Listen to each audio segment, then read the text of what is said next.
शिक्षक साथियों ने अपने ट्रांसफर के लिए ऑनलाइन आवेदन एजुकेशन पोर्टल के माध्यम से किया था, जिसमें आप देख सकते हैं कि कुल 43,118 ऐसे आवेदन थे जो लॉक किए गए थे और इन्हीं आवेदनों पर विचार किया जाएगा ट्रांसफर के लिए। अब 43,118 बहुत बड़ी संख्या है और इतने ट्रांसफर तो हो नहीं सकते, लेकिन यदि इसका हम 10% भी माने तो लगभग 4 से 4,500 शिक्षकों के इसमें ट्रांसफर हो सकते हैं। लेकिन वर्तमान तक बहुत सारे शिक्षक साथियों के ट्रांसफर ऑर्डर जनरेट नहीं हुए हैं, इन्हें प्राप्त नहीं हुए हैं। तो आज की वीडियो में हम देखेंगे कि शिक्षक साथियों के जो ट्रांसफर ऑर्डर हैं वो कहां से प्राप्त होंगे। साथ ही इसमें एक बहुत ही महत्वपूर्ण बिंदु हम देखेंगे कि यदि किसी शिक्षक साथी का ट्रांसफर ऐसी संस्था में हो जाता है जो उनकी पसंद की नहीं है, तब क्या ऐसी कंडीशन में इन्हें ज्वाइन करना अनिवार्य होगा। दोनों ही बिंदुओं पर हम बात करेंगे। सबसे पहले हम देखते हैं कि ट्रांसफर ऑर्डर कहां से प्राप्त होंगे और कैसे प्राप्त होंगे। तो जैसे हम बात कर लेते हैं कि मध्य प्रदेश शासन स्कूल शिक्षा विभाग के द्वारा 19 सितंबर 2022 को जो आदेश जारी हुआ था, इसी आदेश के तहत शिक्षकों के ट्रांसफर हो रहे हैं, जिसमें बताया गया था कि ऑनलाइन स्थानांतरण आदेश जनरेट करने की जो तिथि थी वो 22 अक्टूबर 2022 इसमें निर्धारित की गई थी। साथ ही यदि आदेश में हम देखें तो इसमें जो संदर्भ दिया गया था, स्कूल शिक्षा विभाग के द्वारा ही 8 सितंबर 2022 को जो आदेश जारी किया गया था, इस पत्र का संदर्भ दिया गया था। आइए इस पत्र को भी हम देख लेते हैं, जिसमें हमें समझने में आसानी होगी। 8 सितंबर 2022 का पत्र स्कूल शिक्षा विभाग का आप देख रहे हैं, जो कि राज्य एवं जिला स्तर पर अधिकारियों और कर्मचारियों के स्थानांतरण नीति के संबंध में था। अब इसमें स्पष्ट रूप से बताया गया है कि कर्मचारियों के जो ट्रांसफर ऑर्डर हैं वो कहां प्राप्त होंगे। जैसे इसका हम बिंदु देखते हैं 2.8, जिसमें बताया गया कि समस्त स्वैच्छिक एवं प्रशासनिक स्थानांतरण आदेश एजुकेशन पोर्टल के माध्यम से निर्धारित प्रारूप में ऑनलाइन जारी किए जाएंगे एवं एम शिक्षा मित्र मोबाइल ऐप पर संबंधितों को उपलब्ध होंगे। तो यहाँ पर स्पष्ट रूप से बता दिया गया है, जो संदर्भ दिया गया था पत्र का, इस संदर्भित पत्र में बताया गया कि कर्मचारियों को जो अपने आदेश हैं वो एम शिक्षा मित्र ऐप पर उपलब्ध होंगे, जो कि कर्मचारी के लॉगिन आईडी के उपरांत जैसे ही आप एम शिक्षा मित्र ओपन करेंगे तो कुछ इस प्रकार का इंटरफेस दिखाई देगा, जहां एरो पर क्लिक करके आपको आगे प्रोसेस करना है। और यहां पर जो नए अपडेट का ऑप्शन आया हुआ है, इस पर जैसे ही आप क्लिक करेंगे तो सबसे पहले नंबर पर यहां पर आपके ट्रांसफर, जैसे आपका ट्रांसफर हुआ होगा तो आपका जो आदेश है वो आपको अपने एम शिक्षा मित्र में मिल जाएगा।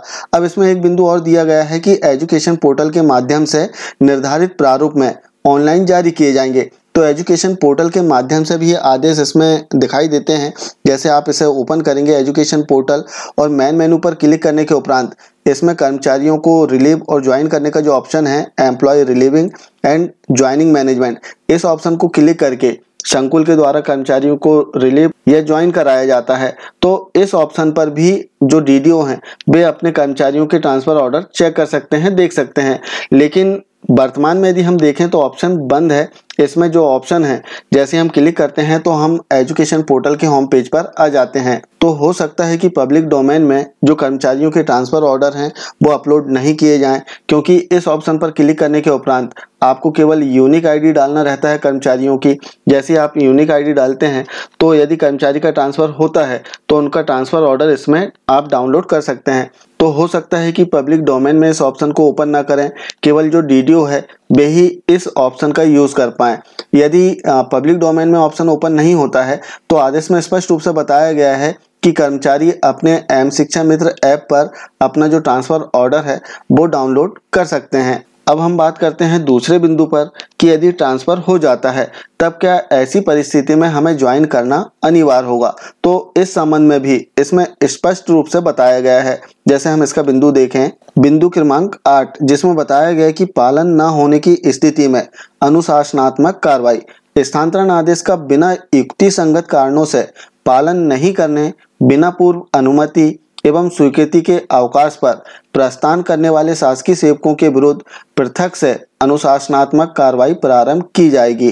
अर्थात इसमें स्पष्ट रूप से बताया गया कि ज्वाइन करना अनिवार्य होगा। इसके अतिरिक्त इसमें 9.1 जो बिंदु है, इसमें भी बताया गया कि स्वैच्छिक स्थानांतरण होने के उपरांत संबंधित लोक सेवक को नवीन पदस्थापना पर पदभार ग्रहण करना अनिवार्य होगा। समानता स्थानांतरण निरस्तीकरण संबंधी कोई आवेदन स्वीकार नहीं किए जाएंगे।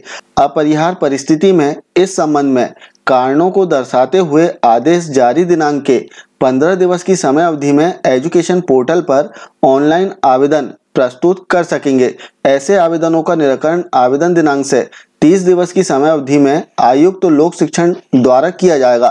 तो इसमें बताया गया है कि अपरिहार्य परिस्थिति में, जैसे हम मान लेते हैं अभी आदेश हुआ है कि कर्मचारियों की जो ट्रांसफर हैं वो सीएम राइज स्कूल या फिर मॉडल स्कूल या फिर एक्सीलेंस स्कूल में नहीं होंगे, और यदि ऐसी शालाओं में ट्रांसफर हो जाते हैं तब इसके लिए कर्मचारी को ऑनलाइन आवेदन करना होगा, और इसका जो निराकरण है 30 दिवस की समय अवधि में आयुक्त लोक शिक्षण के द्वारा किया जाएगा।